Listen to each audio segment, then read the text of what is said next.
Welcome back, Noble Heroes. We return to Mythia, where our characters are in the meek neighborhood of Girin in Old Town, and are at a crime scene for a stunning monster attack.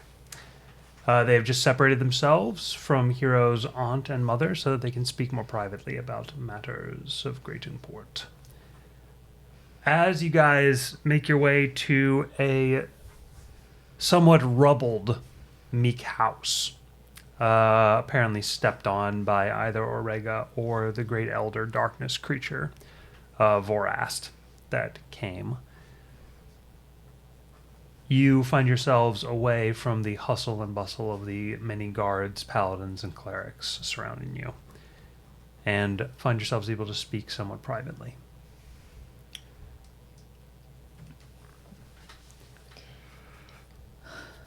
Okay. But yes. Hero says, I think we're out of earshot.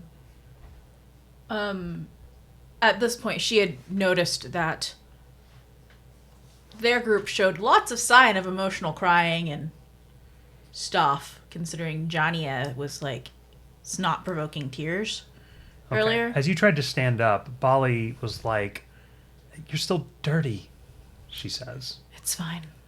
I'll take care of it. It was clear she hadn't realized she was, which was the only reason she looks like this. And so she sighs for a moment and then just kind of runs her hand over herself, and you see sparkles follow her hand, and suddenly she looks just like normal.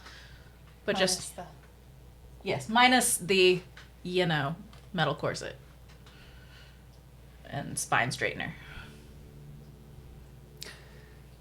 So, she smiles at Bali. Bali probably isn't sure whether or not she's actually healed or if she's, pretending to be.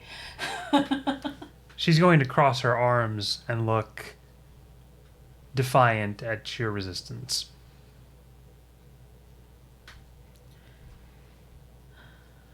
So are we away from Hero's mom and aunt now? You are. Okay, well, I thought she told me I wasn't allowed to get up, which was fine. I was going back to when you guys got up. Oh, okay, gotcha. We're past that now. Okay. She does say, what happened with you all? You're going to see the aura of red around Jania increase. Euphemia puts a hand on Jania's arm. She's going to take a step and ram her fist through some of the remains of the rock.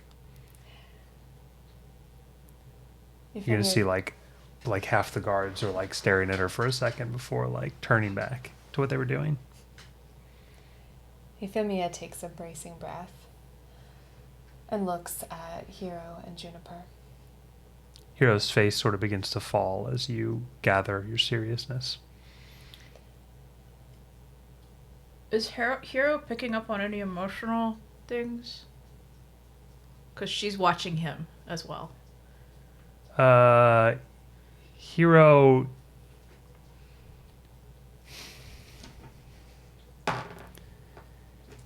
It turns out Hero is quite burnt out from interaction with his family. Fair enough. And isn't going to open his emotional senses like that right now. Fair enough. Especially with so many people around. Okay, pays attention. Euphemia squeezes her hand into a fist. Tom is dead, she says. You see the blank look on her face hardens to a solid wall for a very brief moment. What? How? Hero says. Poison. Poison from a special kind of tea that had been planted for him. Hero kind of collapses onto the ground. Do you know who? Oh, yes. Well, I know the mastermind behind it. We're utilizing the resources of the Citadel. Names, please. She looks at Juniper a bit. June, you can see her clench her jaw briefly. The only emotion she's showing at the moment. An old enemy, Kelrock. the Golden Serpent. She knows exactly who you're talking about. It's the same one we were going to go after, but we held off on. Yes. It was to get to me. It was all to get to me. It is not your fault. She knows exactly what you're thinking right now, and she's going to tell you right now the actions others take against you are not yours.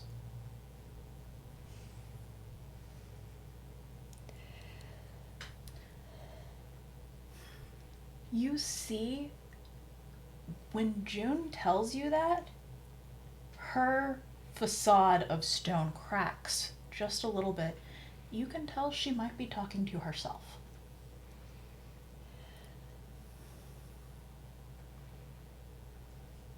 You're right, she says, seeing that June is also talking about herself. But we can make Kelrock pay. That we can.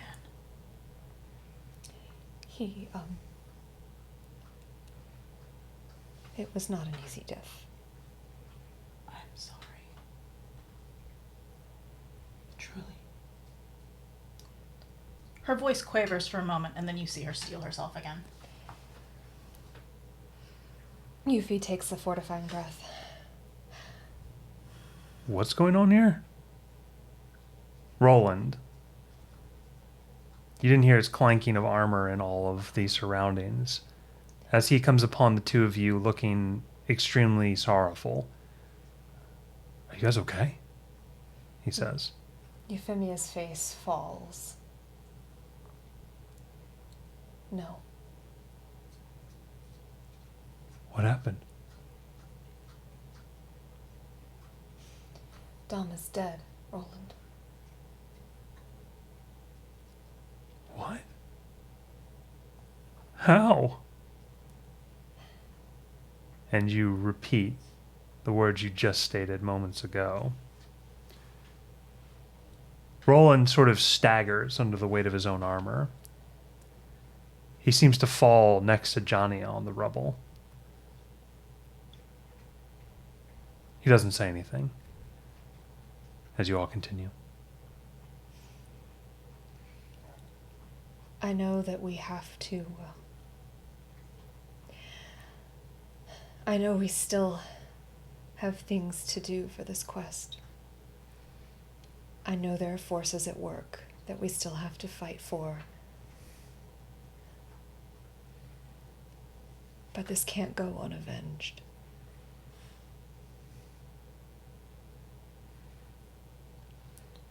We're going after him, Captain?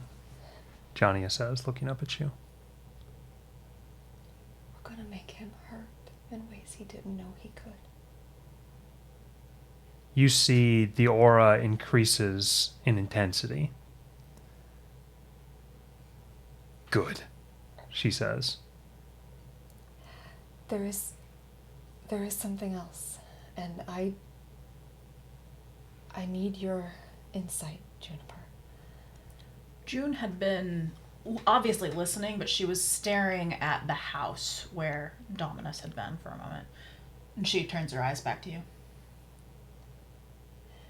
Out of game. So this is a private place where we feel like we can discuss pretty secretive information, or no? No. Okay. I mean, you're pretty well surrounded by people. Yeah, that's They're what just not she's really concerned paying about. attention to what you're saying. She says, I'll need someplace more private to tell you the details. Can I flavorfully make one? Or I would it be better to move? mean, you could like hang up some curtains of silence around you, but it would be pretty obvious that you're doing it. Okay, yeah. She goes, how far are we from my house? I don't know, like a dozen blocks. My home is about perhaps 11. I'm going to say it's exactly 11 blocks because I refuse. My house is 11 blocks that way. Would you like to go there? Yuffie looks at Hero. She extends the offer to the entire group. It is best we speak of what happened in both places there. Do you need help walking? I'm fine. Hey, my place is 3 blocks. Roland says. My home cannot be spied on. Okay. Yeah, we should probably go there then. Hey, look, I'm real sorry about Dom, you know. He's gonna kind of like sort of stumble over and like kneel down and try to give you a hug. Euphemia accepts the hug. Where is Harper and crew at the moment? You see them still around the scene. She feels like they need to be there for this conversation. If we're going to be doing stuff. Stuff. Yeah. There's stuff in the works. She looks off and she goes, I feel like perhaps we should get Harper. Yeah, I got him. Roland says. You're coming too, right? I'm coming too, yeah. She just makes sure. Good. You see Shadow emerge. She's going to kind of look at Roland in a significant manner, and Roland's going to kind of shake his head. Like they had some kind of, I don't know, plan. Shadow is not actually connected to darkness, correct? She's just a shadow creature. Is that accurate? Correct. Okay. Yes. They imagine like a beast that like has convergent evolution with darkness. They're like a parallel path. Yes. Okay. But not bisecting. All right. Like she lives in the same environment that darkness thrives in. So she has But she is similar not of the darkness. traits. Okay. Thank you. All right. As Harper, Roland, Faylene, Opt, and then like 30 seconds later, Red. All of you wind up in Russ's wagon, rolling along through the choked streets of Garen as they become more busy for the tournament upcoming. When you guys get in the wagon, Harper's going to turn towards you and very matter-of-factly say, Pit turned into ooze. What? It melted When? about an hour ago. Does that correspond with all the other shit that happened? Yes, Can't be a coincidence. I'm not so sure. Why is that? Because they said for a long time he was turning gray. Even with gentle repose. Right. I see. They called in a medic to see what was happening to him, but by the time the knife went in, he wasn't solid enough to take it. Sloshed down the storm drain. Oh. Goody. Today's just one bit of good news after the other. Shall we? She gestures at her house, which we've approached. She actually will say, It's this one, Harper. This thing's been here forever. Since the beginning. Beginning. She smirks. It looks like she's joking to anybody else, but... There is a kind of a acceptance of the joke, and then there's like a moment afterwards where he's like, he kind of looks pensive. And then is going to kind of whip Russ in the direction, and the raccoon bear is going to walk up to your place. She says, a moment. She walks up, and then she will get out. She asks for somebody to hand her down. She looks like a bit stiff and a little awkward getting out. Euphemia will offer her hand if it's enough support. Going probably towards one of the big people, no offense. So Yeah, everybody's we'll be like jumping out, and then like Prongor is like slowly preparing these like descending stairs for Isaac to use. She just puts her hand on the gate post, and she looks like she mutters something and says, "You may take him inside. There's a post in a..." Sorry, Sarah just completely just lost the word. Place where... Stables, that's it. There's a stable where you can keep him inside. Doesn't look like there should be. The yard's tiny. He's gonna kind of give you a mysterious glance and then just kind of walk in. Once you walk past it, you will notice there's a long lane of trees that are in bloom. They're like pink, pretty blossoms. And then in the distance, there's a stable that's super nice and cozy looking. Man, this is your place? Roland says. Nice.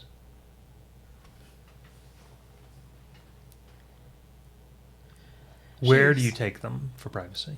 After we get the raccoon bear, or yes, stabled briefly, she says, just leave them to the stable hands.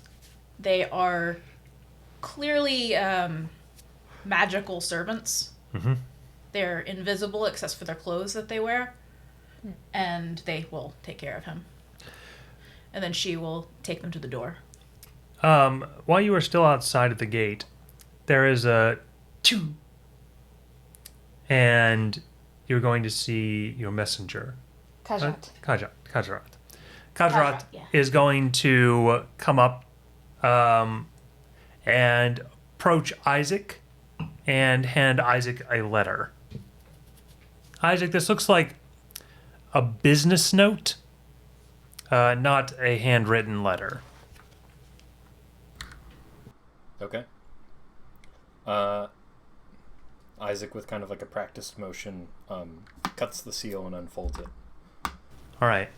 As you do, you are reading the note as you walk inside of the gate, and Katrat is gone.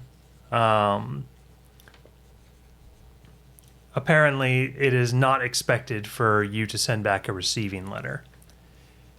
As you read it, the first thing you notice is that it is from the same manufacturers who fixed the two drill bot. Hold on, it's from who? You cut off.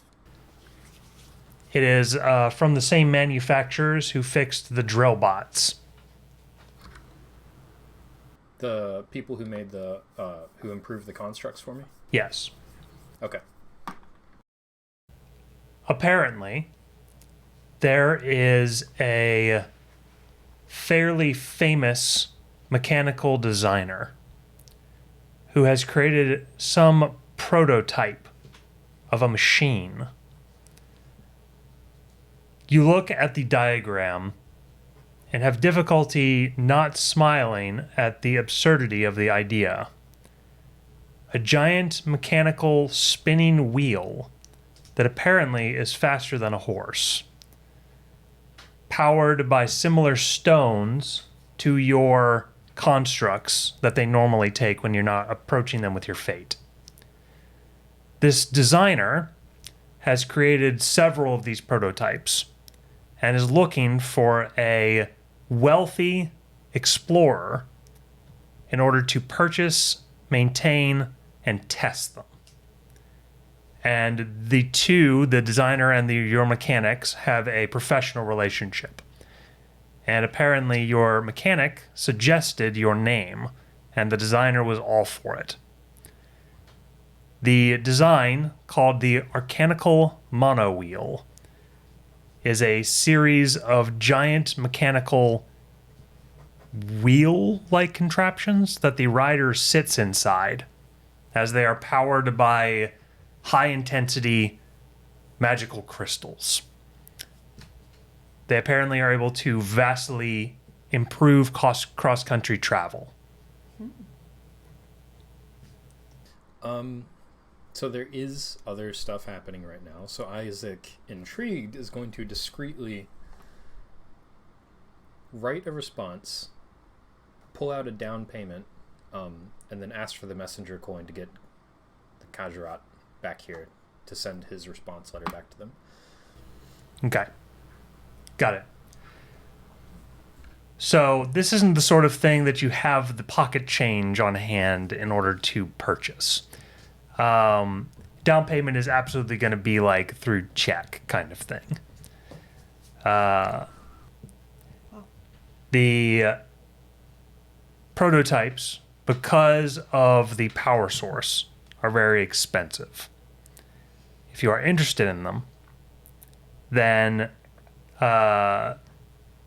they're also extremely durable and made out of mithril. The objects are a wealth point each. You said he has 2? He has 25. Oh, okay. The first of a set line. His hope is that one day, if this trial is successful, that these will be the standard method of Mythian travel on the main roads. Okay. Now, when I said down payment, I really meant like, hey, here's some coin. Hold these aside so that I can come look at them before someone else does. All right. For the amount of money they're talking about, there is almost nobody, save for a very wealthy noble, who could purchase these. Okay, not a whole lot of Several really competition. wealthy nobles. Okay. Well, there's nobody who they would want more than you, thanks to your fate. There you go. Right. And the designer is hoping that the nature of your sort of heroic journey, that pretty much everybody knows about now, will increase visibility on his designs. Okay. Isaac sends off his response and then starts immediately counting heads. Like, how many of these would I need? Do you Okay. have that many wealth points? It's Isaac. He's got infinite ones, right? I'm not going to tell you guys how much I have. Keeping it close to the vest. All right. Now I'm curious. Me too. You guys head inside of Jennifer's house. Please describe. Before I do, at the after Shadow comes through the gate, the outside gate, she will turn to Shadow and say, "Shadow, once we enter the house, you will not be able to enter the Shadow realm. It's your choice whether you wish to continue." She nods. Do Shadow not try. nods. You will be harmed. She did say that so everyone could hear it, but yes. Roland's going to kind of pat her on the neck. She will reach out, put her hand on the door, and you see her mutter something, and you see a shimmer across it. This is different than the normal Godmother shimmer. This looks like pure arcane stuff. So, some powerful defenses. I have a lot of enemies.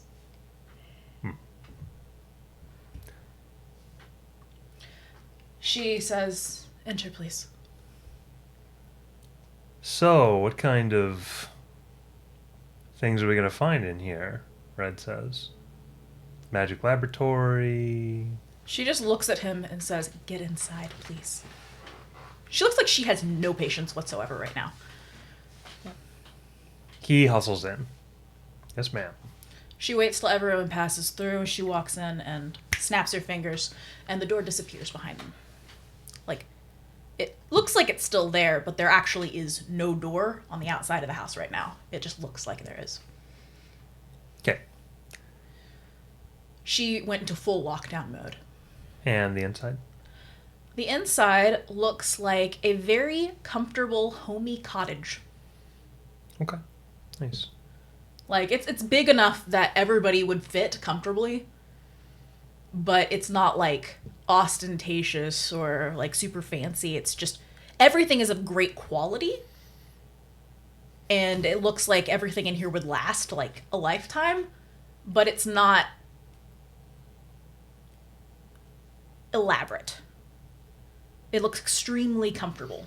Like, Meek would probably enjoy this place. Like, this is a place where you come to relax. All right. June needs some relaxation.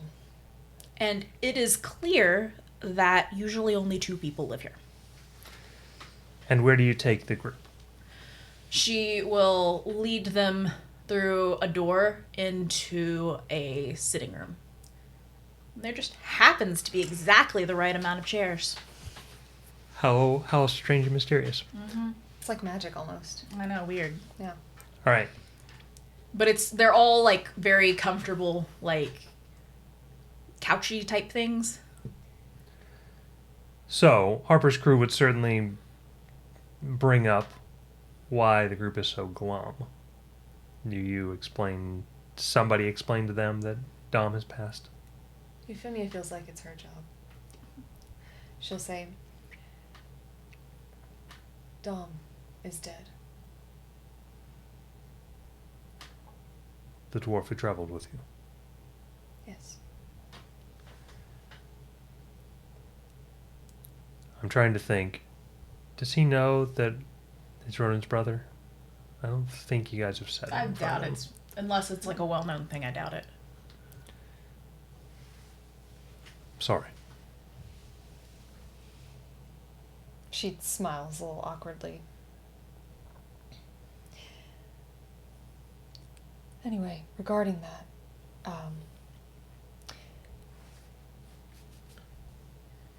Dom's soul.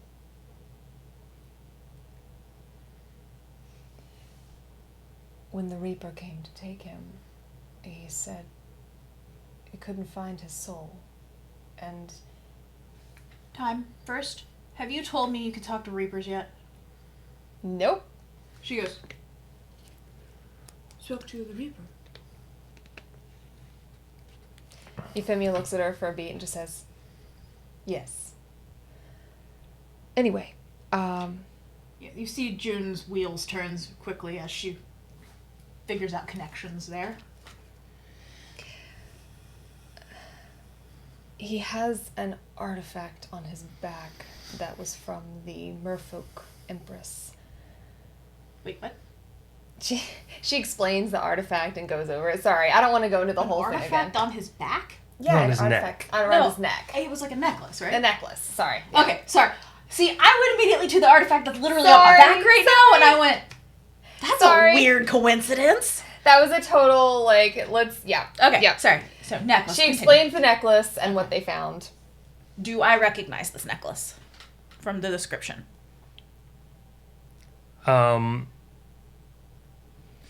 If it's been seen through history, that's a thing that might happen. I'd imagine you would after Isaac chimes in with who owned it last. Gotcha. Euphemia is startled. Oh, sire owned this? Go ahead and give me a DC 22 history check. As Yuffie asks that, Isaac's going to go ahead and share the rest of the details he got from his staff to get you guys up to date, including the dangers of using it. Can't remember. Is that one of the ones I can roll as a...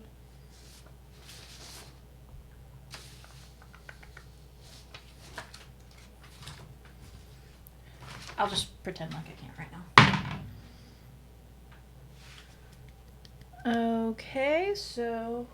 History, you said? Yeah. Only a 19. Okay. Only 19. Yes. You have heard of a powerful Triton-like item that could affect storms, but you've never associated it with this item or know its name. She says, it sounds familiar, but I've never specifically seen or heard of it. Osire's rise was pretty sudden and only took like a year. And you've heard stories about him summoning a great storm during a kind of a battle between another fleet, but you didn't know that there was a magic item involved beyond just his own fate. She just nods, makes a note that Isaac was the one who knew this, and continues. You've been logged. Isaac's going to say, June, I was hoping you could use that magnifying glass of yours. Perhaps tell us exactly what it is this thing is capable of. Sure. And how to safely extract Dom's soul from it. Can you not grab it? I can. I did notice the aura the item has is very similar to items that I've had trouble with before. Items that have harmed me in the process of pulling something out. I'm afraid of triggering it by accident somehow. Fair enough. May I see it? She looks to you, assuming you have it. It's in Isaac's keeping. She looks to Isaac, waiting for him to bring it out. Isaac sighs and says, "Till now we've avoided touching it. We know for a fact that if we accidentally activate it, it will consume whatever part of Dom is in there. Then But I if you're shan't touch confident, it. I'll hand it over."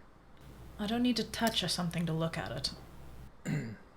Phalor is going to kind of reach into his chest cavity and pull it out. Okay, I will That's so reach courteous into of- her pocket and apply her eyeglass. As he pulls it out and sort of like holds it out, So gross. Opt is gonna like, don't get it too close to me, he says. I don't want to mess it up. As you look at it, you're going to see also Harper is looking at it. Juniper, you are going to see an intricate, diabolical magic item. Using, now that it is empowered and its energy is coursing through it, that the magnifying glass can see, you are able to tell that while a soul is in place inside this item, it creates a sort of closed circuit. While it is technically possible that Euphemia could remove Dom's soul from this, Shoot. there is about a 19 and 20% chance that doing so would scramble Dom.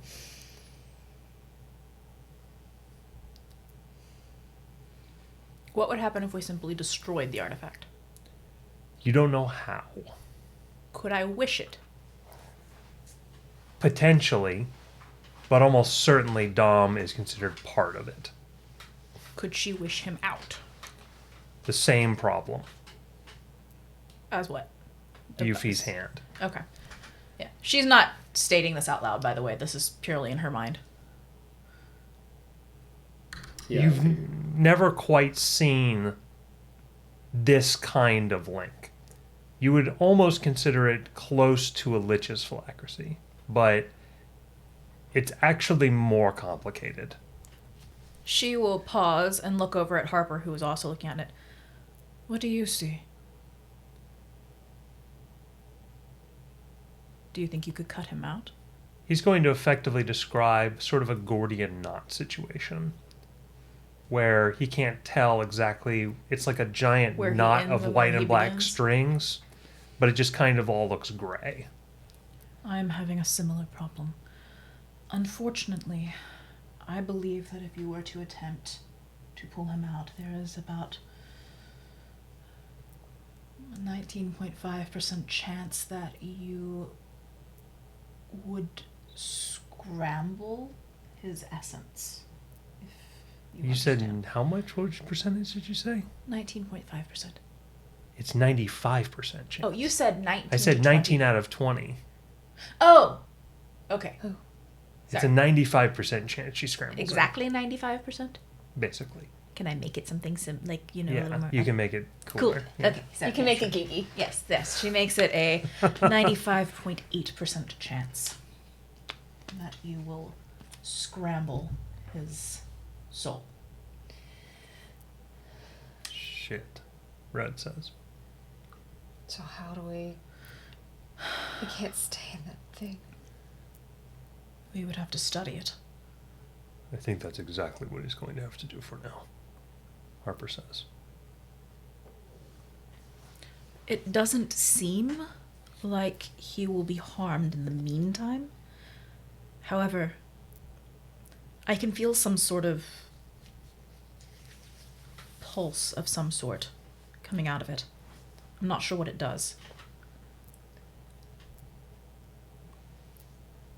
Well, Are you it's going to hitting- inform me? Inform me, Isaac? So- Inform me of what? The pulse, You remember when, like, in Pirates of the Caribbean, when, like, the necklace, like, dropped in the sea and then there was, like, the one Yeah. pulse? Yeah, it's just one. Oh. It's already gone. Oh, It's okay. not continuing to pulse. Okay. Well, actually, that makes me feel a lot better. So never mind. She wouldn't have said that.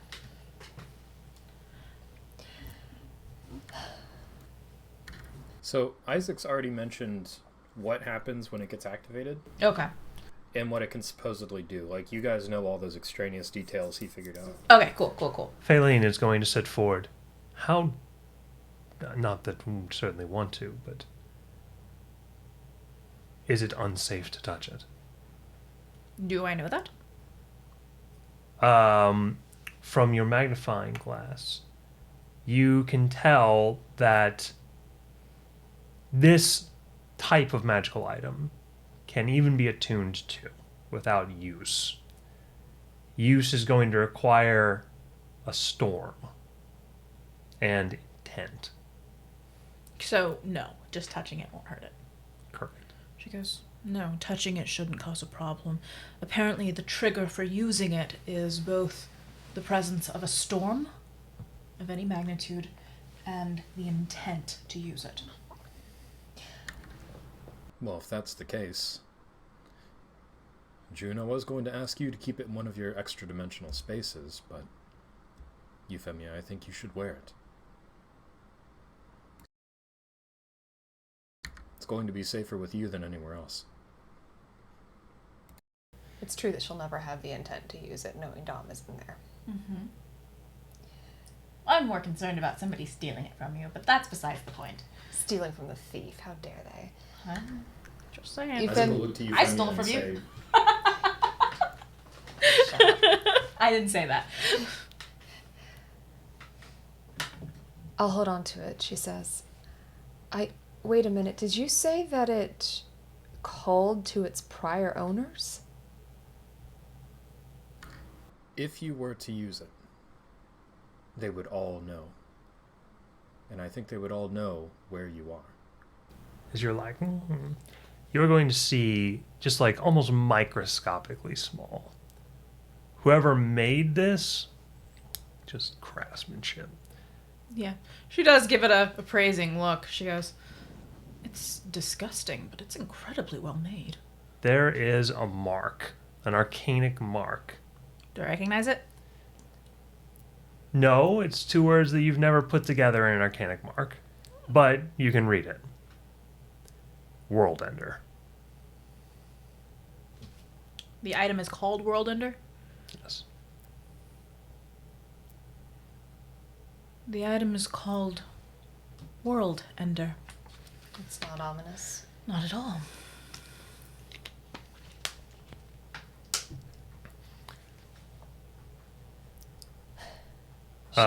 You also note that to use it, you have to take the trident off the chain. The chain binds it.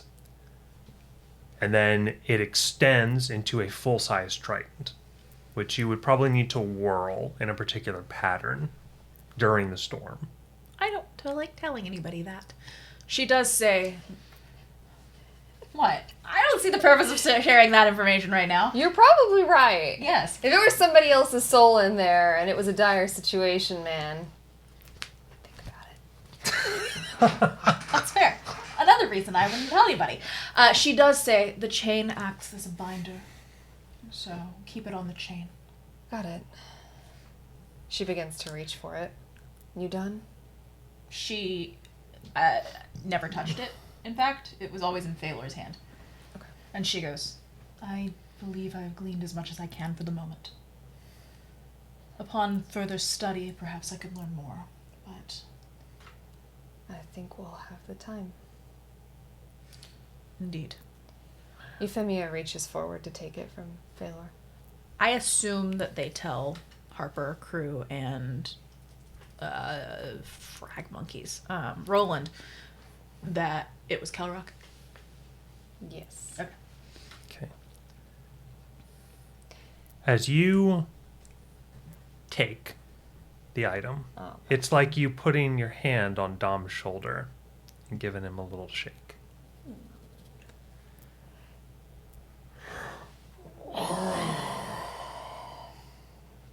Euphemia? You hear in your head. Euphemia freezes utterly. What happened? Are you all right? Is it... It shouldn't do anything. Where am I?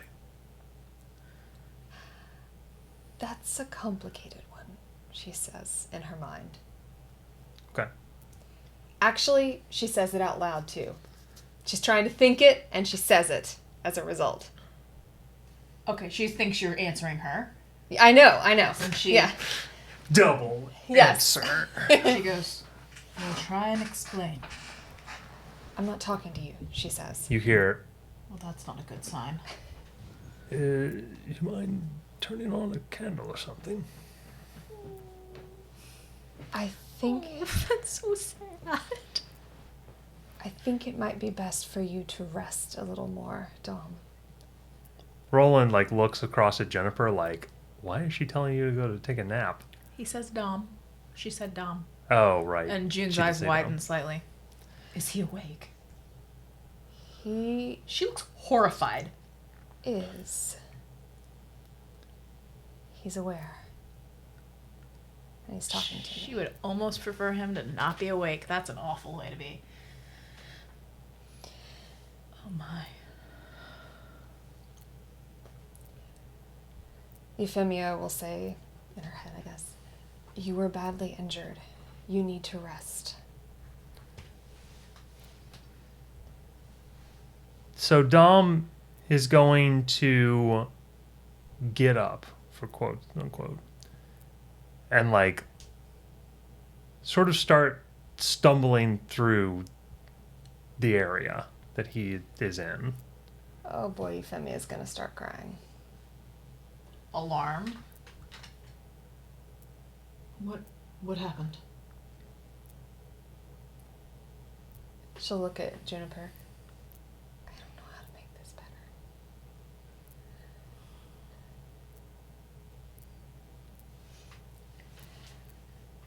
Do you look beseeching?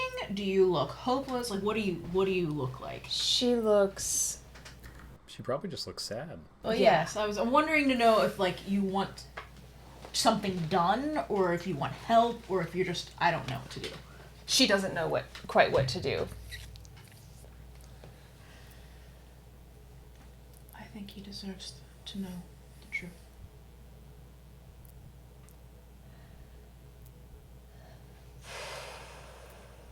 She braces herself. Would you like some privacy?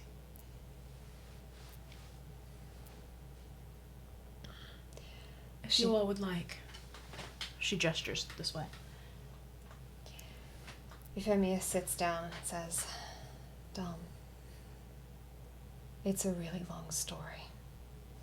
And you're going to want to sit for this.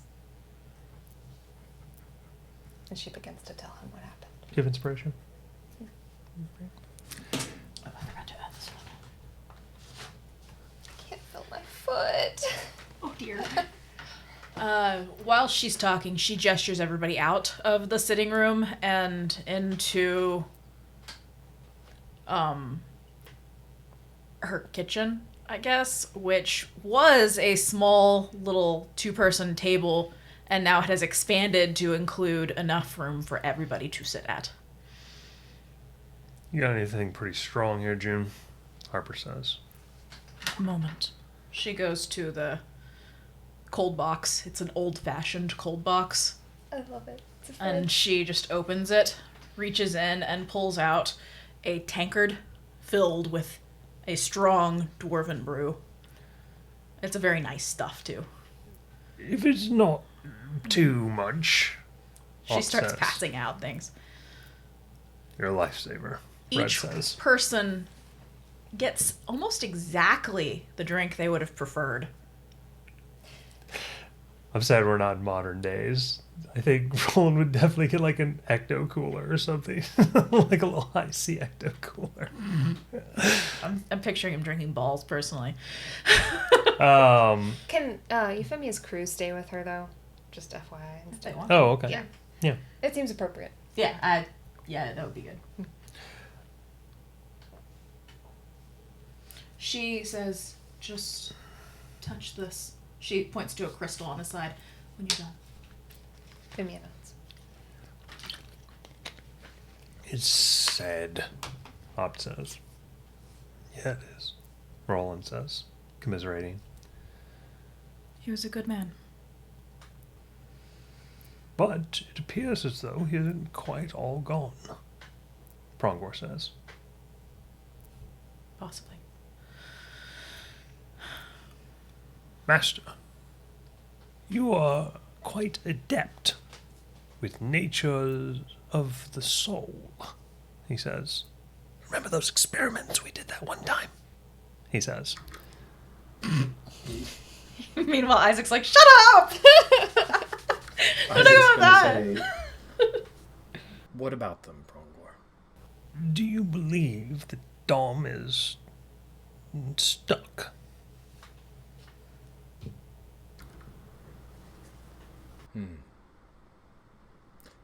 I don't think he's stuck or trapped. I just think we haven't found the way to get him out yet. It's a matter of missing tools, not a matter of him being imprisoned. Roland looks hopeful at your words.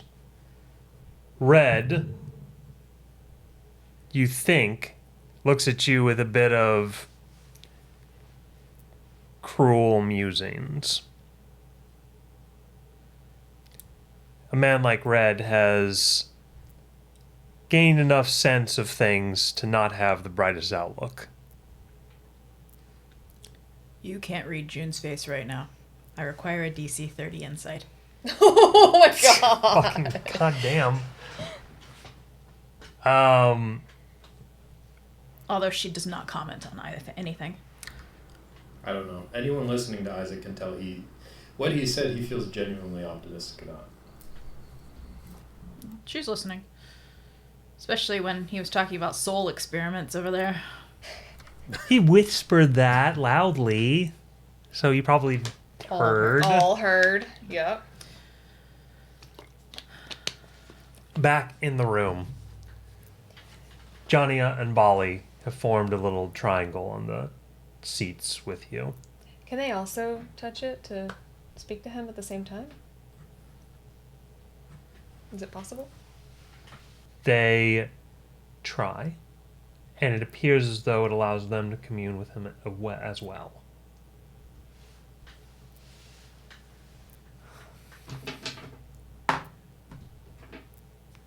Dom is sitting heavily after the explanation of his death at Kelrock's hands. Wait, hold on. You said Dom? Dom. Inside the artifact, he's trembling. Yeah, did someone talk to him in the artifact? Yuffie explained to him his death. She can talk to him in there? Yes. Yes. Okay. Sorry, I must have not heard that part. Go on. Yep. The whole crew is currently talking to him. That's very sweet, actually.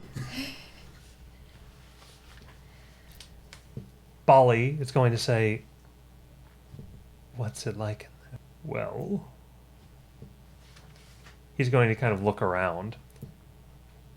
You perceive a sort of a dark box, like a room with a light out. I don't really know. He does feel something like a bed underneath him. Can you influence it at all in there, do you think? I think we're of one mind. Let me, I don't know. Give it a try.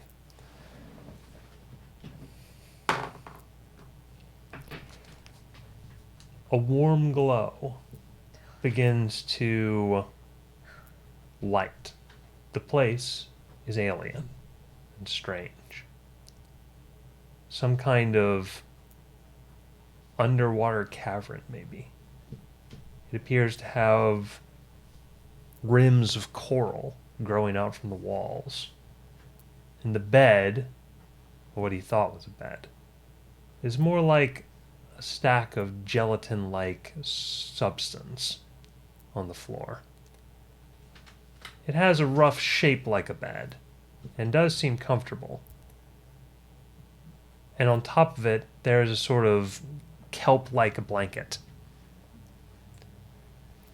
But wherever this is, you're sure that it is not on the surface world. Although it's not full of water. Are there any portals or doors or windows or anything? It is an enclosed room. About 8 feet by 15 feet. Are there any writings in there or books or anything? There are shelves, and on the shelves there are some mundane items. Looks like a glass, sort of a vase. There is some kind of gyroscope-like little object. Looks like it's made out of bronze. There is a knife and some kind of hair tie. Looks like it's also made out of undersea materials. A lot of pretty pieces of something, like stones.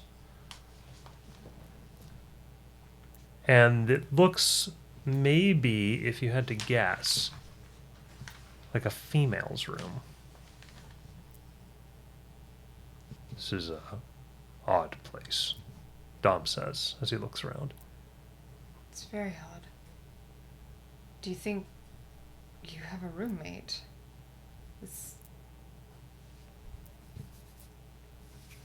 Maybe there's a secret way out, Bali says. Dom is going to look around. He's going to, like, press on places that are obvious. You know, this probably would be where they'd set some kind of secret passage or something. But nothing opens. I don't know if there's a way out, Dom says.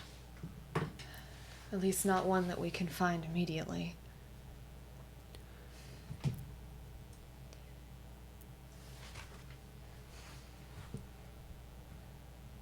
We do have some of the best minds in the world, though, who could work on it. Whew. That really took it out of me, Dom says. Johnny is going to say, are you okay? Just feeling tired all of a sudden, he says. Maybe you shouldn't use that power too much. I don't know what powers it, and I don't want it to hurt your soul.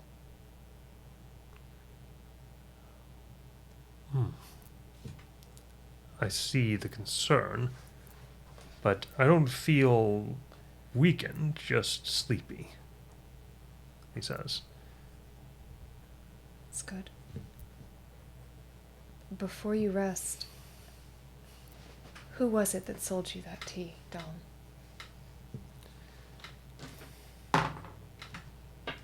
He says, he gives you a description of a dwarven man.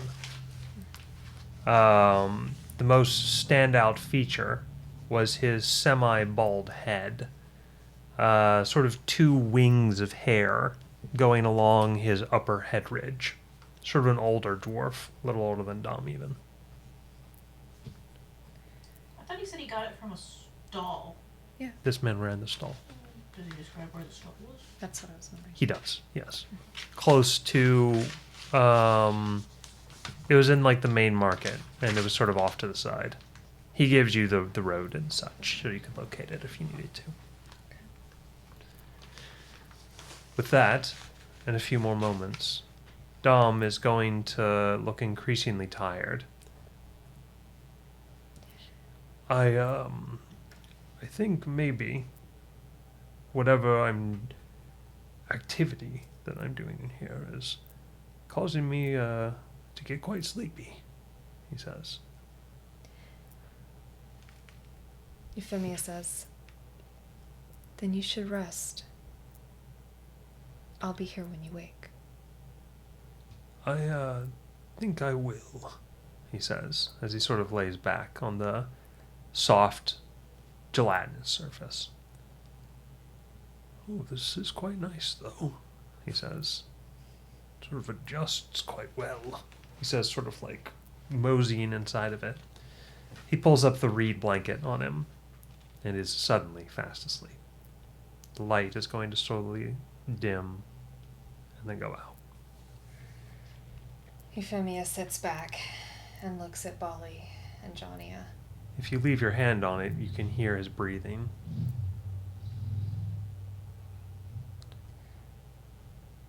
I had an idea, Bali says. We hire Mirwain Amblesnatch. I heard she's in town. Amble Snatch? Yeah. Out of game, that was the chick from a couple games ago, right? Who we kind of know who's... Faded halfling thief. Yes. If she's as good as they say she is, she can steal anything. Are you saying she's better than me? I'm saying that she's more to the sneaking part, and she's not you, which is going to help with what I have planned. Who is talking? Bali. Thank you. She left Ronan's service about 8 years ago. It wasn't on bad terms. Send her back to the Isle of Bone. Under the guise that she's returning for the pirate call that Ronan sent out to defend the Isle. Some long-lost pirate honor has required her to come back. It would track.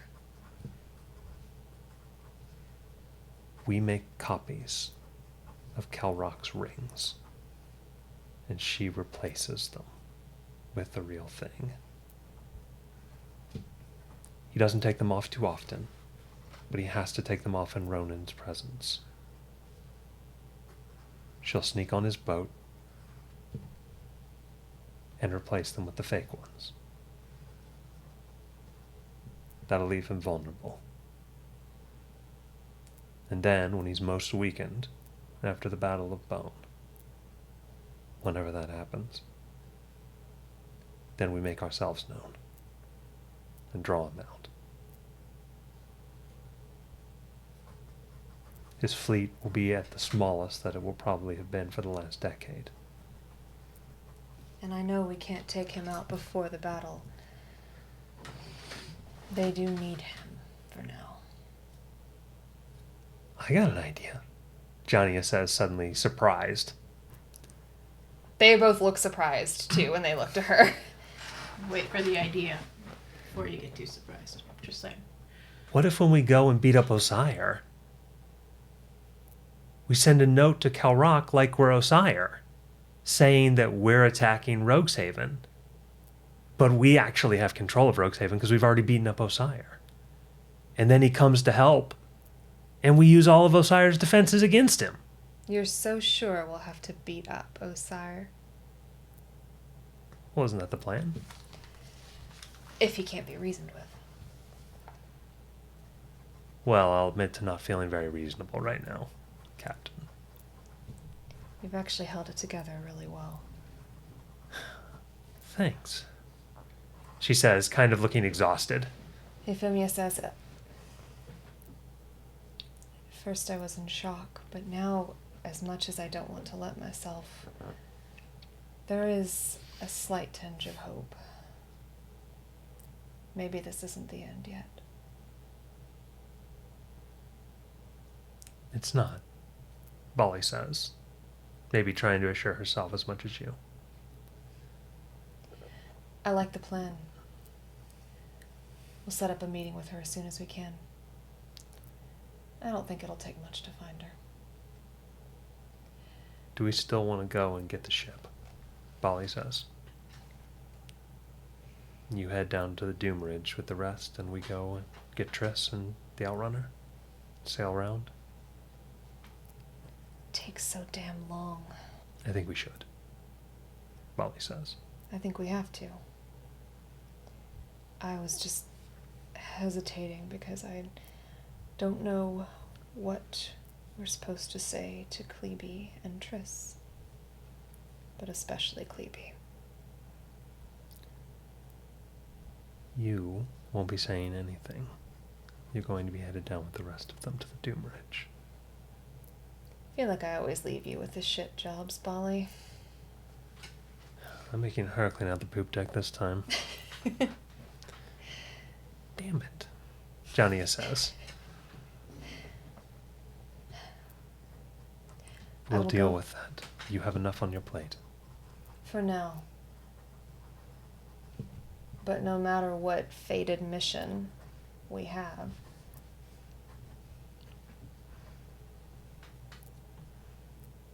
you all still matter more at the end to me.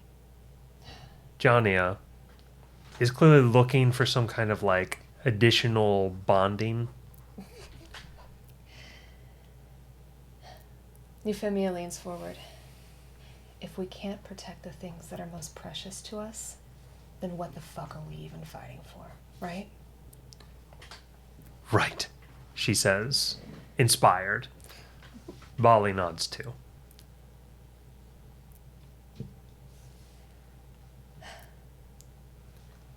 All right. She ties the necklace fully around her neck. I suppose we need to go track her down.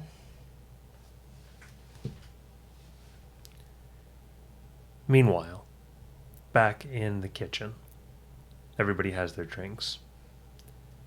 June has an incredibly strong cup of tea in front of her. It's enough that you could probably bite it. There is no sugar at all in it. Huh?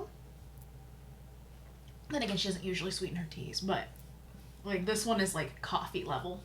Roland, now that he's kind of musing over his drink, I've been giving some thought to you guys heading out. You guys are going to the Doom Ridge, right? South first. Yes. That is the plan, yes. So, as steward, I'm going to need to remain here in the city and take care of stuff from this side. But I'll keep looking out, for some stuff that could help you all. And if you have any problems, maybe you send me a message and I can, send somebody with powers or something that could solve your problem. That would be very helpful. So, I'll be in the city. So, as bad as it's been the past couple days, I'll probably be safer than you guys. June can't smile. So I had a couple of things that I thought maybe,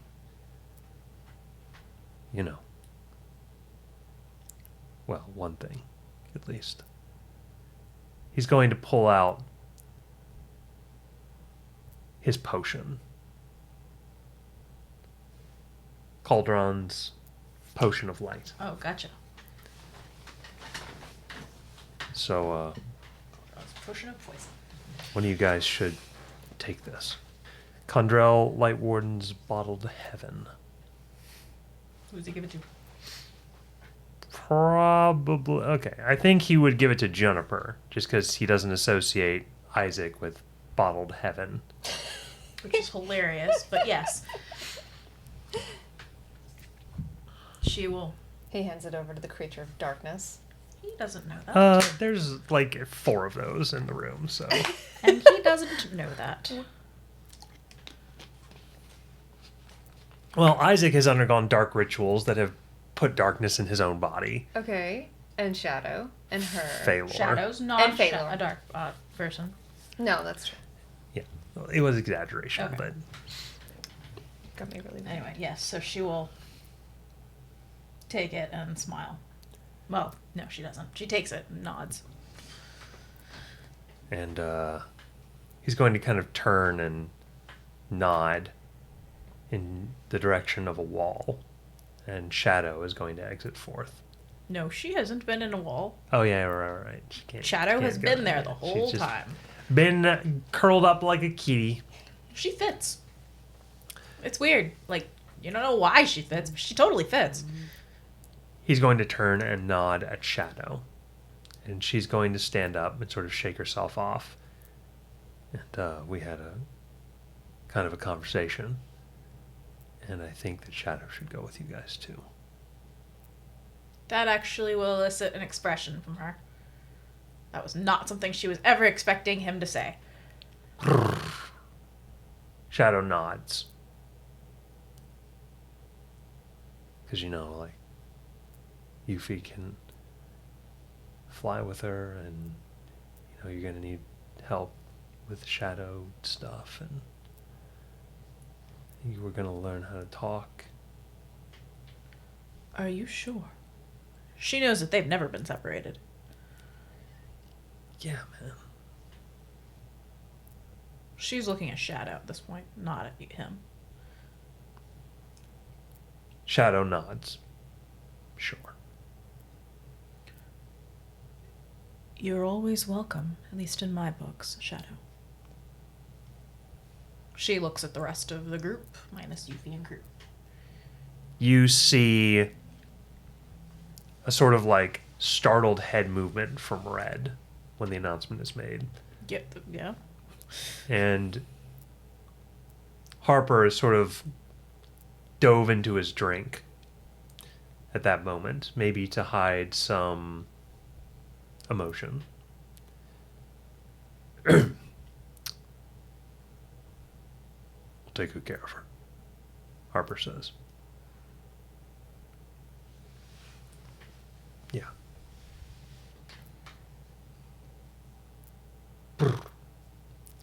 Shadow is going to kind of nuzzle Roland.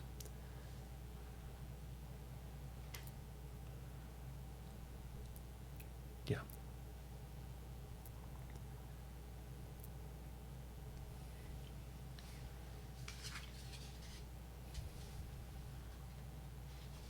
Hi, Shadow.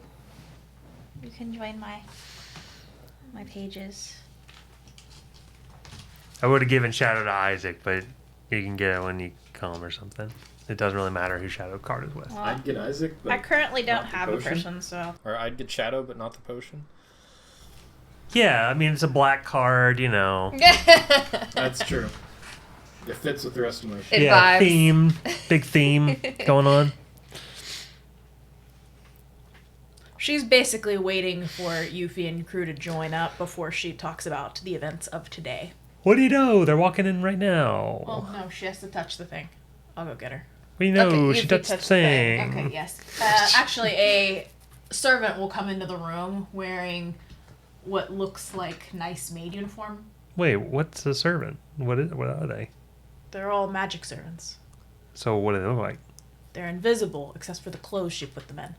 Oh, so it's a bunch of butler clothes floating around. Yes, it's Okay, maid, awesome. I love maid clothes. that. I told you, it's a nice maid uniform. It I love it.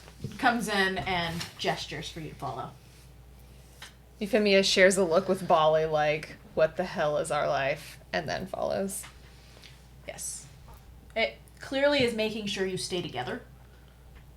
Johnny Something is about going to rooms. like grab a couple candies from like a bowl and then stuff them in her pocket and follow. And it will lead you into the room.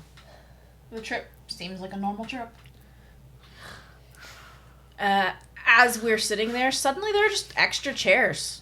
You didn't realize that they were there before, but they seem like they've been there the whole time. So I think everybody else is like, huh, you know, oh, how did those chairs get there? Like the moment they appear, Harper's like, and then he's sort of like, right. Yuffie seems to give a slight smile, hearing Dom like breathe just a little bit, and then reorients to the room. His breathing sounds very calm and snoozy. Good. Kind of like a nap in a rainstorm. What did we miss? She says. We were waiting for you. Would you like something to drink? Well, she missed that Shadow joined, Hop says. Yes, sorry. What? Shadow will be joining us on our journeys. Euphemia blinks and looks at Shadow and Roland. Are you Roland both just okay like gives with like that? the thumbs up, but he looks like he's like hiding his face. Shadow nods. Without even like asking this time, June reaches into the cold box and just hands the crew and Yuffie, what would you drink if you weren't being polite or not paying attention?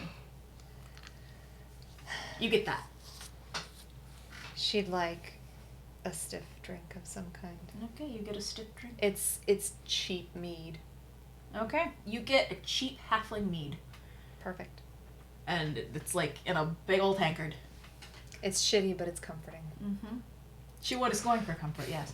But yeah, every single person at this table has what would most comfort them in front of them as a drink. Isaac, do you have like a 3,000 gold port or something? It's possible. Oh, port So sounds him so and good right Prongo now. are actually passing a bottle back and forth. You said your icebox has like every drink, right? Yes, it is exactly what you would Okay. want. That would be most comforting to you. So And him she sent one to Prongo both are you passing and back Prongo. and forth, basically the equivalent of like a 40-ounce in Selenox. Okay. And back in the day, whenever Isaac messed up real bad, got one of his crewmates killed, did something bad, him and Prongor would share this drink, and Isaac would basically vent to him. And so it's become kind of a tradition. Whenever one of their own gets killed, they share one of these drinks and kind of talk to each other. Julian, gain inspiration. Okay. Once you sit down, she goes, and I assume you all are interested in what exactly happened in Meek's quarter. Phelan nods. It would seem one of my enemies has caught up. Which one? One I wasn't aware I had. Oh, those are the worst.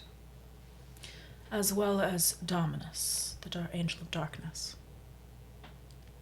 Hero's like, it was Dominus, and then you're like, in addition to Dominus. And he's like, wait, what? Yeah, he never knew that one. She goes, it was a purely mental attack, Hero. You wouldn't have seen it. Where were they standing? They were in the Shadow Realm. There was another person in the Shadow Realm? In a manner of speaking, it was from far away. So Relkor was not in the Shadow she Realm. says, okay, so she would Relkor's just exactly where he was. just really freaking far away, but just, attacking. Yeah. Just a brain in a can She somewhere. says, oh, by the way, was that disc still there? No, he took it with him. Okay. She says, he was very far away, transmitting his thoughts. I didn't even know. Hero says. What did they want? Me, it Why? would seem. I'm sure you are well aware, but I can be very dangerous to certain individuals with my abilities. That's why they attacked? Was there another reason? I'm sure there are more, but Nothing, you know. okay. She Why goes, did they attack my family then? Hero asks. because they wanted to hurt me, and they wanted to use you to do it. They thought I was going to attack you? No, Hero. They used an old tactic. Hostages. Something I would care about. They went after you, Hero. I mean, you just met my family. It was you they were going for. Oh. Oh. And what they didn't realize was that they got an additional person as well.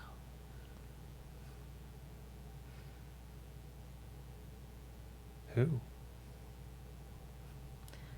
Your uncle is an old friend of mine. Really? Since when? Since he originally left.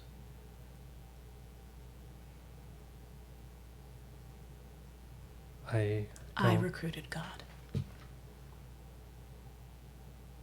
What? Wait, you mean Yes. That? Whoa. I'm afraid your family can blame me for him not being around very often. Yep, I understand what's going on. Red says as he sort of folds his arms together. Yeah. Everybody else? Yeah, great. Yuffie and everybody, the whole crew were just sitting here going, She doesn't care to explain. She just tells him that. Hero's got this, like, wonderstruck look on his face, like some great revelation has occurred. What he did, Dominus, he had some sort of device. It was a disc made by the ancients. She looked at Isaac. Clarification, Red says? Which ancients? There's like 8 of them now. The lost ones. She... Which lost ones? Sorry. I was using the wrong name. She would have used Guardians. Guardians. My bad. Okay. Sorry, that was Sarah. Sarah screwed up that. Sorry, she says, made by the Guardians. No problem. It would have been funny had you just kept going, like slowly, more and more specific. Yeah, no. She would have used the correct term. Sarah screwed that one up, sorry. Right. She goes, it was Guardian technology. that Guardian was technology, Phaelin asks. Wonder how he got that. good. And how they knew how to use it. There are a surprising number of people who use Guardian technology in the world. Indeed. Remember that guy with the thing? Red says. Not now. Harper says towards Red. The disc was meant to inhibit me. The Guardians are one of the enemies of my race.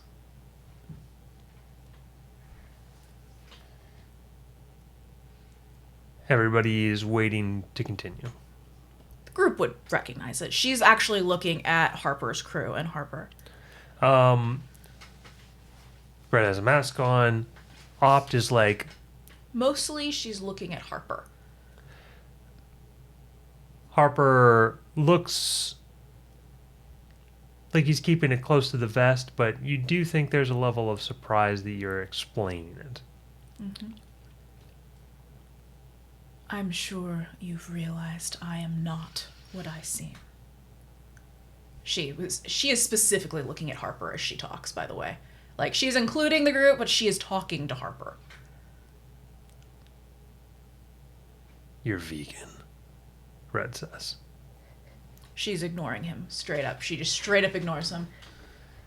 I'm sure you've recognized it.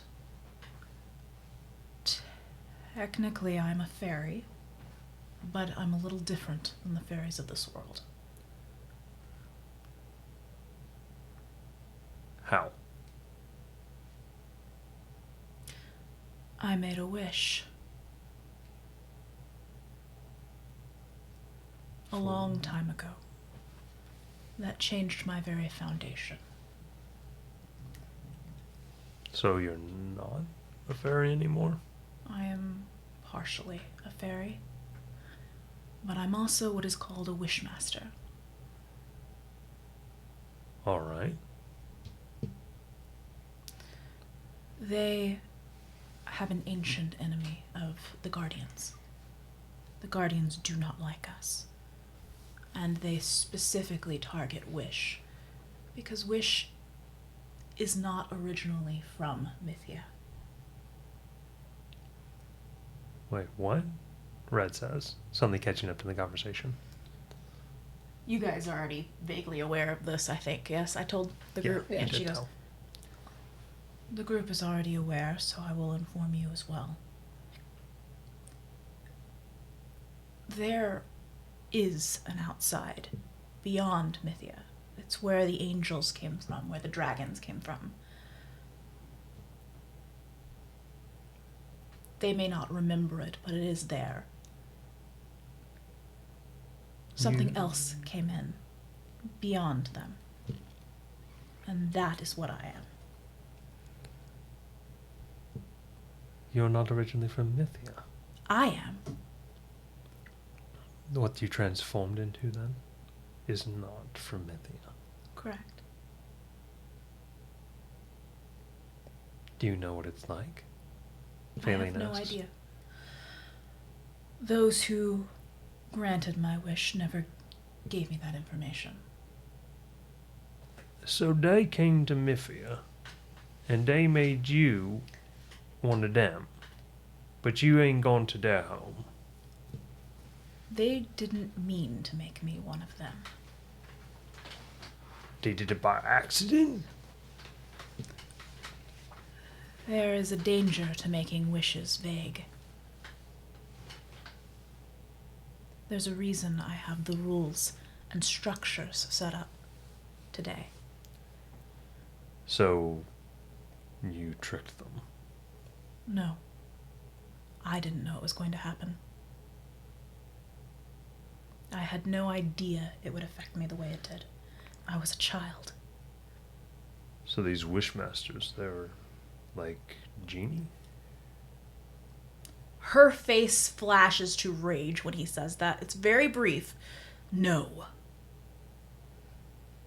Everybody's kind of like, what the hell was that? No. The genie are very different. We don't know where they came from.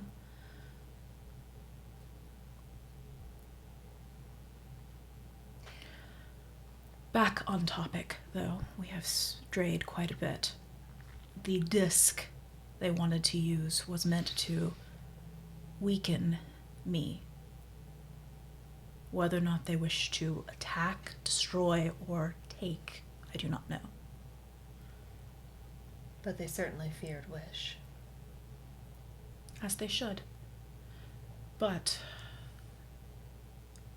it would seem my ancient enemy that I was unaware of is a psychic of some sort. Ancient enemy unaware of. There's a bit of an oxymoron, that says. It's a dragon. Well, what is left of the mentality of a dragon. It was the child of Zosar and Kazor. That's a terrible. I meant the whole combination. both being ancient and not knowing about them. Why is that? Strange. I'm sure there's many things that you do not know from your childhood. Yeah, you know what? It's not a big deal. Just some wordplay stuff going on there. I think Red is referring to the fact that ancient enemy tends to refer to a enemy I've had for a very long time, and then unknown enemy. It's not Exactly important. what I meant, she says as she finished it. Right, yeah. I mean, the rest of it was confusing too, so. You said it was from far away. Do you know where? Do I? Do I have any idea of a sense of direction or distance? No. Or Unfortunately, no, I don't. I will have to look into it. I have a feeling that Emperor Zento might be of aid on that front.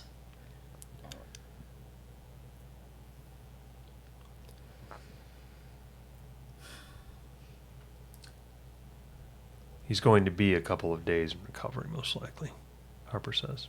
She nods. what about this Angel of Darkness? What are we supposed to do about him? Is he coming back? I'm sure he'll try again later, but right now he fled in shame. He has a weakness that he didn't know I was aware of. What is it? Phelan asks. The King of Law. A Manistress?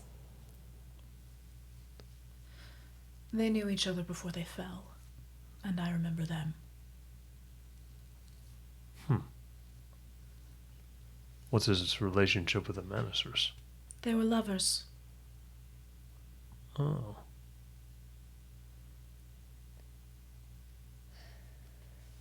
Interesting. Zarafan used to complain about them endlessly with their extremely inappropriate behavior in the lab. It was very inappropriate. There's just like this awkward, like, silence around the table. What's so wrong with that? Johnny asks. Time and a place. I mean, you could experiment with guessing. Not in the lab. And why would they need to experiment? Just do it. Well, you wanted a reason for it to be in a lab, Johnny says. June looks like she doesn't have a sense of humor right now. How are you feeling? I'm fine. Oh, she notices where you're looking and goes,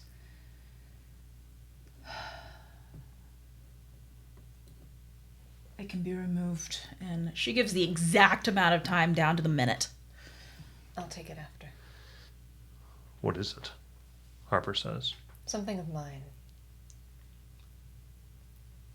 It helped me with my spells, so I borrowed it. Sorry for that, by the way. It was a bit of an emergency. I was wondering who was able to steal that. All right. I think... Was there anything else? Simply that we will need to be on the lookout from the shadow realm as well. And actually, it will be incredibly good that you're coming with us, Shadow. She makes a noise that of agreement. I spoke to the kings about our path. We do have a third teleportation circle,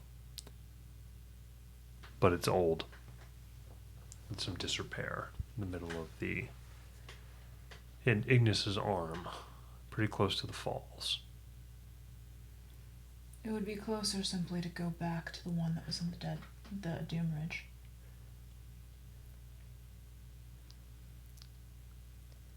What about Ulrika? Harper says. He won't fit on our teleportation pad. And I don't think he can get in the Citadel. I might be able to shrink him. I'll simply polymorph him. She says it like it's super easy. That would make things more convenient, Harper says. When do we travel? As soon as Orega is fit to move. We'll need to finish setting up services for Dom. And then we'll go.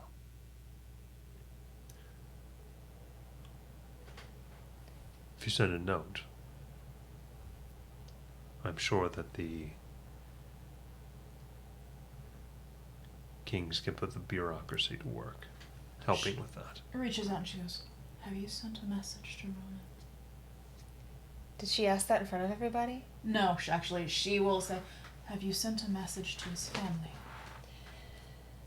Yeah, she would have worded it that. She's savvy enough to not do that. She'll say, I'd been avoiding it, but before we leave. Pulls out the messenger token. Thanks. Message isn't going to get to him, Captain, Johnny says.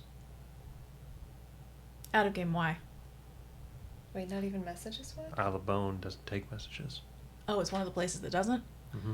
Oh, well, did I know that? How did... Not by normal messenger. Ronan has a specific messenger and a coin that he uses to send messages. Oh. But only that messenger can get there. Well, why don't we send it to that messenger? Because it's his messenger. So you need the coin. Yes, we'll send our messenger to his messenger. Can we do that? That's a cool idea. You might be able to leverage your connection with Kajrat or with The messengers? Posix to do that.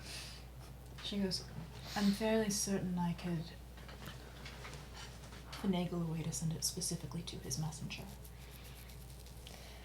All right.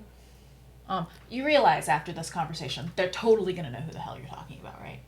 Because that was not subtle. Funny people have, important people have messenger coins. No. Can't deliver to the Isle of Bones? He didn't say Isle of Bones. I said that out of game. Oh, She said you won't be able to deliver to him. Oh, okay, sorry. So Yuffie will... She's going to write the letter in private. Mm-hmm.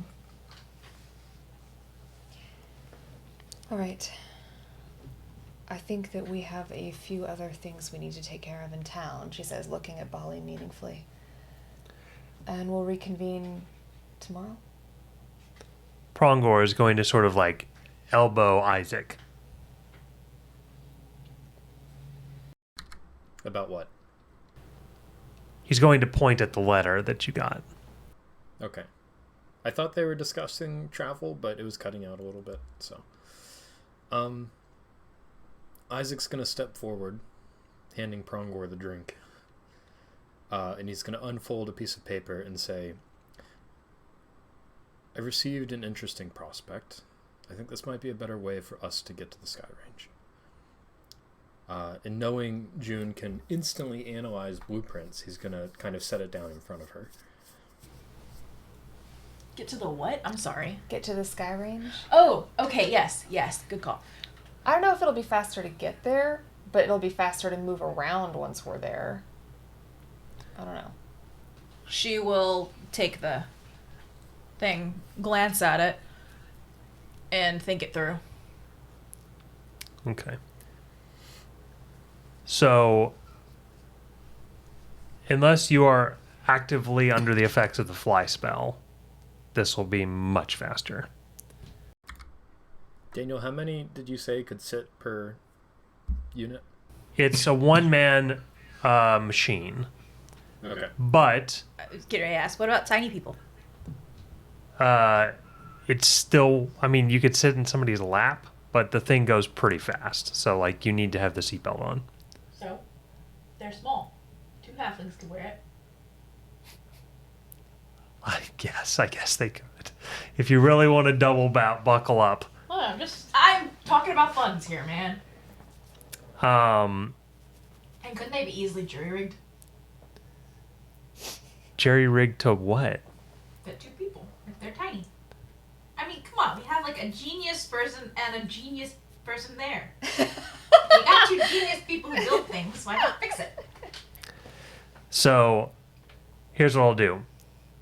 You have to buy for the main party, but everybody else is going to either pay their own way or Harper will make a deal for, like, I can't think of the exact word, like sharing the idea with his buddies for, like, give up some of his clout to Like gain publicity? access to some of them temporarily. Ah, okay. If they work well. Can they be improved upon? So the only thing that you could think to add to these is a hook-on attachment cart. Like a carriage. Like a mechanical carriage. I meant with their basically. actual makeup. They cannot be improved currently. Wow. That's actually impressive. These are quite impressive. She looks for the maker mark. Do I recognize them? Yes. Of A course. savant of the age. She goes, of course. It's him. So, the showcase is going to be basically when Isaac sets it up in the next, day or so. And there's a little track outside of the mechanic shop that you'll be able to test them on if you want. I'm pretty much under the assumption that most of us could afford our own, correct? Yes. Says for Hero. She goes, I will pay for mine and Hero's. So looking at the specs on these, they can probably get up to about 40 miles an hour. Can we improve that later? That's really freaking fast for this era. I'm just saying. Did you say 40? 40? I usually travel at 60, so It's fair. What do you mean you usually travel at 60? I usually fly.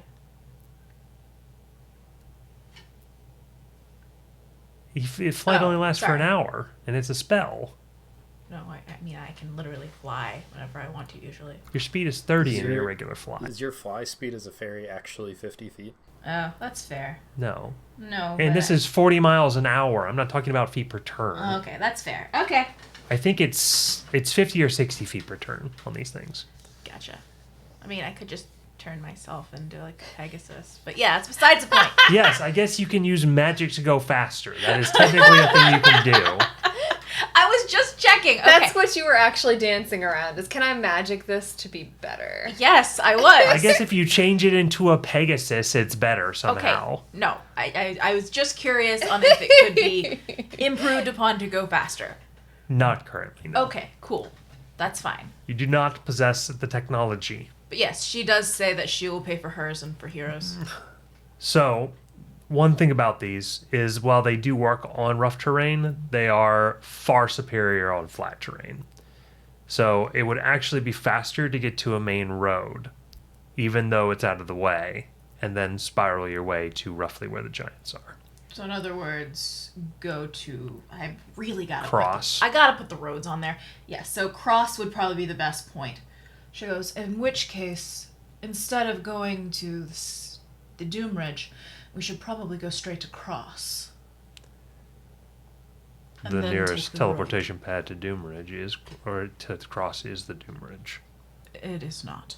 We would not be taking a teleportation pad. We would be taking one of my doors. Red looks suddenly very She interested. sighs and she goes, this will come out eventually anyway. Normally I would not tell anyone, but since they already know and we will be needing them. The godmothers have portals that can span the entirety of the continent. I have access to all of them. We have the full might of the godmothers behind us. Really? We had a bunch of portals we could have used? Roland says. We also had her ship, and we didn't sail around the entirety of the continent. And at the time, I didn't trust you. It's fair. Roland sort of like, yeah. She says, you must understand, these are incredibly guarded secrets that I have never uttered to non-godmothers beyond you all. Not even Zarathan knew it all.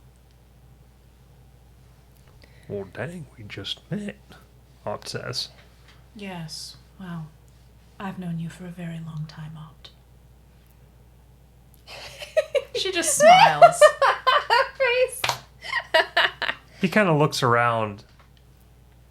Then he's gonna like lean over, and Faylene's gonna like listen to him in her ear, and she's like, "No, she's not an old girlfriend." She says, I gave you your very first quest, Opt. He says, "What did you appear to him as?" She led him around as a squirrel when he was 8 years old. She goes, I believe you had a very interesting experience with a squirrel when you were about 8.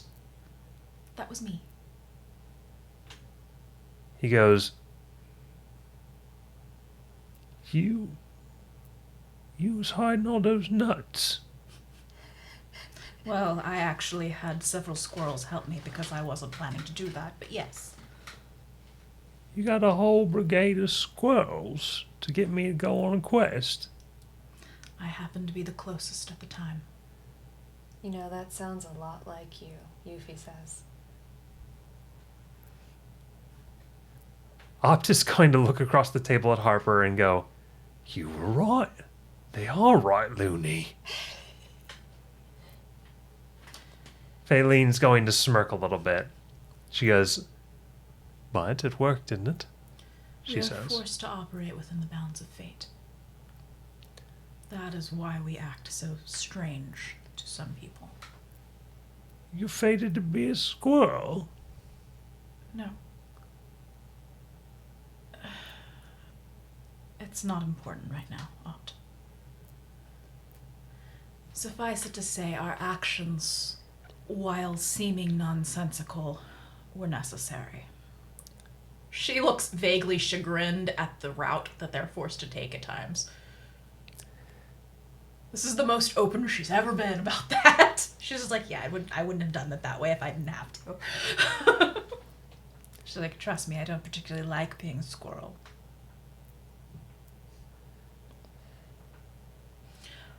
Harper would realize that June has been watching him the most out of everyone. So you have a door that goes straight across, Red says.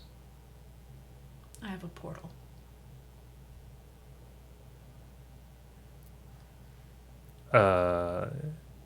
Would you mind if I went now? Yes. Okay. Dang. I was kind of hoping for you to say yes. All right. Well, I guess we'll go whenever you want. Why do you want to go now? Red is from Cross. I was going to go visit my mom before I went to you guys in Bridgewalk, and, well, we didn't quite get to see each other, so I was hoping I'd catch up. She looks at him and... I would have to take you there personally. Yeah? That's what she's saying, yes. So she says, if you would allow me to finish a few things, I will take you through. Although you're going to have to remind me because clearly I won't remember. That's my life. Sorry. It's okay, he says.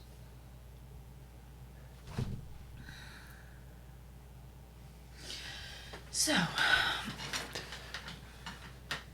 June has been sitting fairly straight this whole time. Everybody else is in relatively comfortable chairs. Hers is a straight back chair with just a cushion underneath, and she...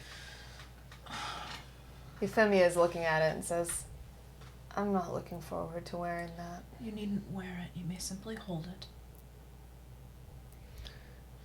I strongly suggest you not wear it. If I want to use it. Fair enough. You see a very pained expression on her face. She can't even hide it. It slipped through. Euphemia, noticing how tired Juniper is, says, I think that's it. I think we're done for the night. I assume you probably want us to give you some time. If you wish to stay, if anyone wishes to stay here, they may.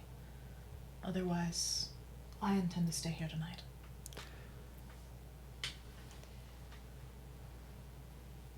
Isaac, as the group begins to break apart, Prongor is going to approach. Master, what do we want to do about Saul and his crew? I imagine they'd stay and maintain base here in Girin. Give us word if they hear anything interesting. Eyes and ears and boots on the ground for us while we're gone. Should we... Perhaps even keep an eye on Roland, should we need to know what he's getting himself into. That probably won't be very difficult, Master. Roland is always doing things like jogging around without a shirt and things like that. Very true. Master, do you think perhaps it might be beneficial for them to have some abode? Perhaps an old abandoned warehouse, or a dank sarcophagus in a graveyard that they might call their home? I think that fitting. Those new recruits are more likely to stay if they have, well, a roof over their head. My thoughts exactly, Master. Although these mono wheels are going to be quite expensive, perhaps we could spare a couple extra coins for the necessary implements of their continued service. I agree. Prongor, you always were good at managing people. I appreciate that about you. He says, Thank you, Master. I do try to be helpful in circumstances where there are many pieces moving, but even I must admit, it is very difficult to keep up with all the things in this group. While I have all of this on my mind. Would you mind seeing to those logistics before we leave, Garen? Yes, Master. Before everybody leaves, June will actually take Prongor first aside. Isaac, you may be there as well. She goes, Prongor, I would ask that you take a fate oath with me, so that you will not speak of anything you heard today outside of this house, no matter to whom. A fated oath. She looks at Isaac to support her on this. It's for your protection as well as my own. You would be in danger if anyone realized you held secrets of mine. Of what specifically?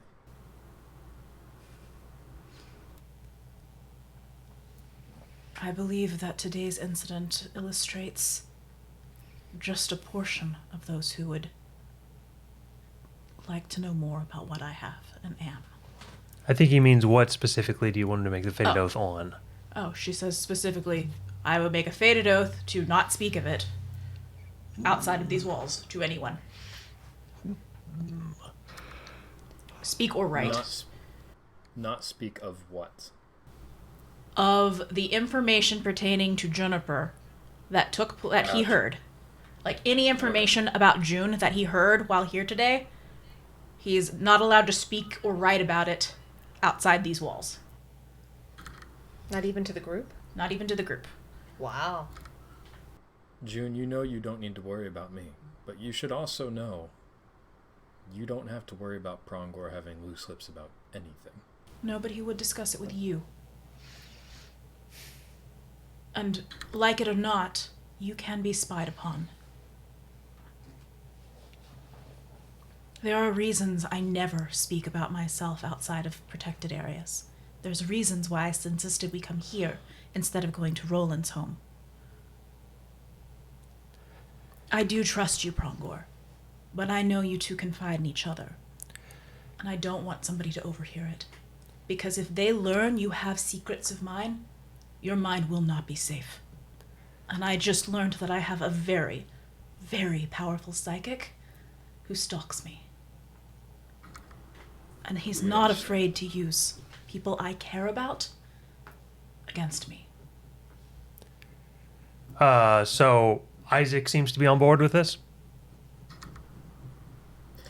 Isaac says he understands crystal clear, and he will kind of pull you away from Prongor, and explain briefly. All of you have noticed that like half of Prongor's cranium is reconstructed artificially, and he's just going to say that doesn't come without its benefits with regards to keeping secrets. Interesting. She nods, but again, she also knows that he talks to you out loud. I will tell him in explicit terms that certain things here are never to be even spoken out loud in private. And if I tell him that, he will not forget. Are you trying to convince me not to make him take a fated oath? No, I'm not trying to convince you, I'm just trying to give you reassurance. Okay, cool. Cool, because yeah, she was totally going to insist anyway. But yes, that actually does make her feel a little better. She nods. Thank you, Isaac. All right, so Prongor will go with the fated oath. Roll chaos. Hellspawn. It's a D20, right? Mm-hmm. 7 or less. Oh, it went to 7 now? Oh, yes, so it is. 7. Of course it is. You clasp hands. At first, it seems to be working. The blue light of fate begins to shine. And then, when there's almost a thunderclap getting ready to seal the oath, it merely dies away. Damn it. I had a fear this might happen. The fated oath didn't work, he says. Oh, that's very bad. Yes, it is. I will put my trust in what Isaac has said for now. We'll try again later. Please keep that in mind. I don't want anything to happen to you. I understand. Again, not even to Isaac. He Not says, even written. Especially not written. all of the things that I am not allowed to speak of, mistress, would fill a vast volume. Thank you. Sometimes it's hard to even find conversation starters, he says. After that conversation, she would also pull aside Harper and his crew. At this point, she would say, I'm sure you're well aware that what we spoke of here is incredibly sensitive. I would ask that you not discuss it amongst yourselves or others outside of very protected walls. I will leave it to your discretion. I know each of you I was are just responsible. discussing the necessary precautions with everyone, Faelene says. Thank you. And with that, Yeah. we will call the session for the time being, Noble Heroes. Thank you so much for joining us. Really appreciate it. And do try this at home.